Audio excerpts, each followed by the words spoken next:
जय हिंद साथियों, स्वागत है हमारा यूट्यूब चैनल बिहार सर्वे इन्फॉर्मेशन में।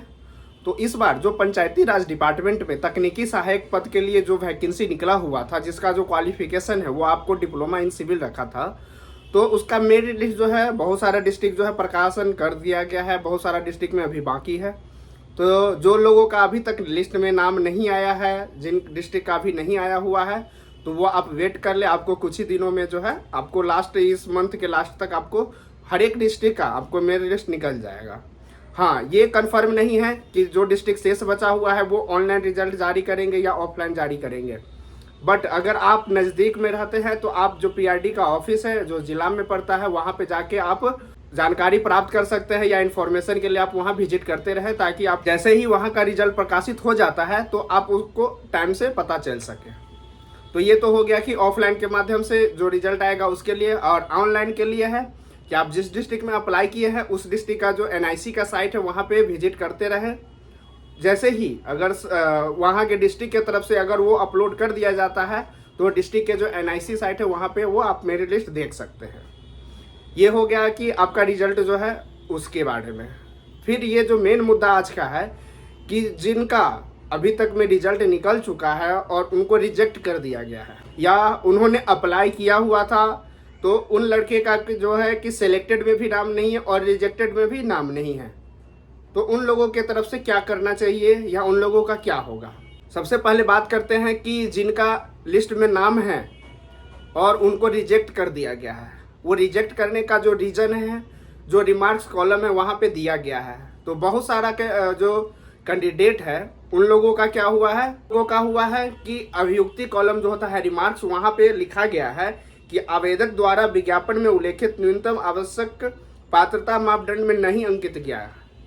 मतलब जो फॉर्म हम लोग भरते हैं या भरे हुए थे तो उसमें यस या नो का जो टिक लगाने का था, क्या कि आप इस जो वैकेंसी निकला हुआ है उसका जो मापदंड है उसके अनुरूप आप है कि नहीं।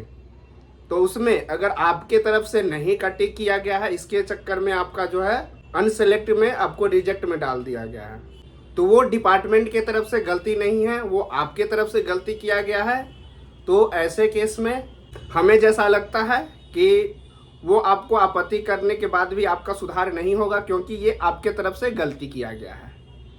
हाँ, डिपार्टमेंट अगर ये मान ले कि ये अमानवीय भूल के कारण या कि जो ऑनलाइन अप्लाई करने वक्त में टंकन के कारण जो है यस के जगह नो हो गया है, तो अलग बात है, फिर आपका वो एक्सेप्ट कर सकता है। बट आपको जब आपत्ति का टाइम मिले या आपत्ति का डेट मिले तो आपको आपत्ति कर देना चाहिए, अगर आपके अभियुक्ति कॉलम में ये लिखा हुआ है तो। फिर बात करते हैं कि जो एफिडेविट ये वाला जो मुद्दा है, ये बहुत सारे लोगों की तरफ से ऐसा गलत किया गया है के द्वारा एफिडेविट जो होता है, शपथ पत्र जो होता है, जो कि नोटरी के द्वारा बनाया जाना था, तो उनके द्वारा वो अपलोड किया गया है। बट उसमें जो कैंडिडेट का सिग्नेचर करना होता है वो नहीं किए हुए हैं और उसको अपलोड कर दिए हैं। तो ये तो सबसे बड़ा गलती है, इसका कुछ नहीं हो सकता है, ये आप कहीं भी कुछ भी कर लीजिए, क्योंकि ये आपके तरफ से सबसे बड़ा गलती किया गया है।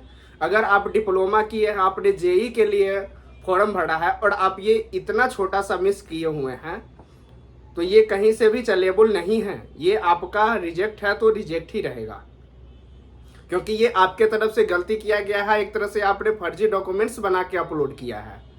अब आपने साइन वहाँ नहीं किया है तो हो सकता है कि नोटरी जो साइन किया हुआ है, जो वेरीफाई किया हो, उसके ऊपर भी कार्रवाई किया जा सके।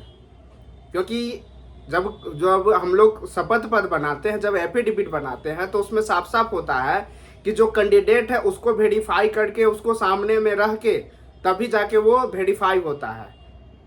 बट अगर आपने वहाँ पे बिना साइन करके सब चीज़ ओके करके आपने अपलोड कर दिया है, तो कहीं ना कहीं ये आपका जो गलती है वो आपकी तरफ से गलती को दर्शाता है।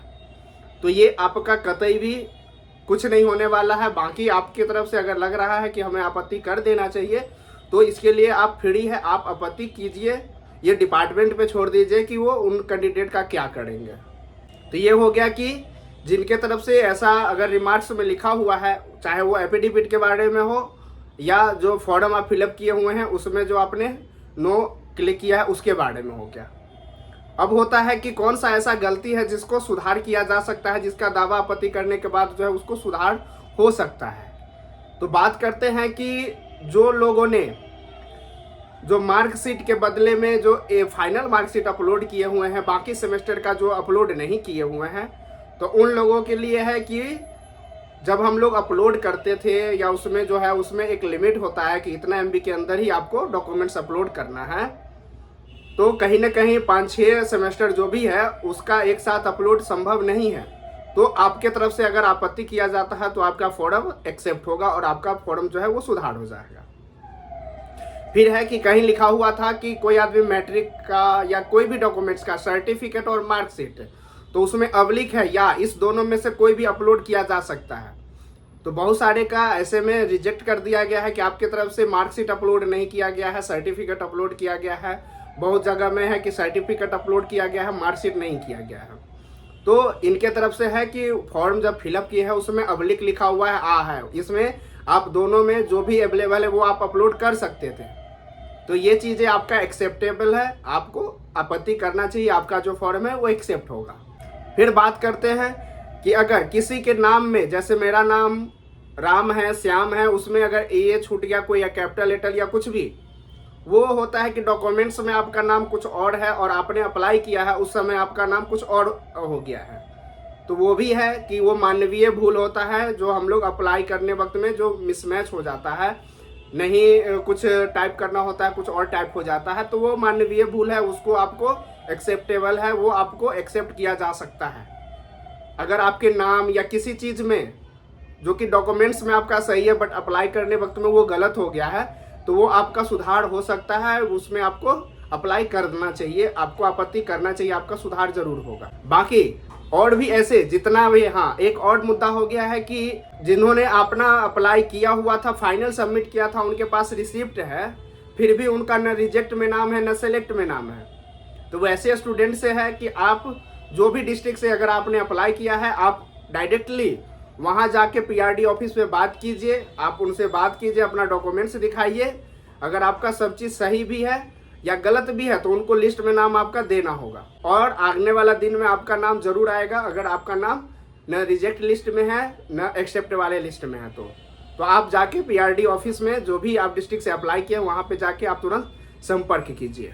तो आशा करते हैं आज के वीडियो में आपको रिजेक्टेड के बारे में, जो रिजेक्ट लड़के हैं, जो स्टूडेंट हैं, उनके बारे में आपको जो कन्फ्यूजन होगा वो दूर हो गया होगा। तो ऐसे ही बिहार से रिलेटेड, सर्वे से रिलेटेड और जॉब से रिलेटेड जानकारी के लिए हमारे चैनल को लाइक करें, सब्सक्राइब करें और दोस्तों के साथ शेयर करें। वीडियो देखने के लिए धन्यवाद।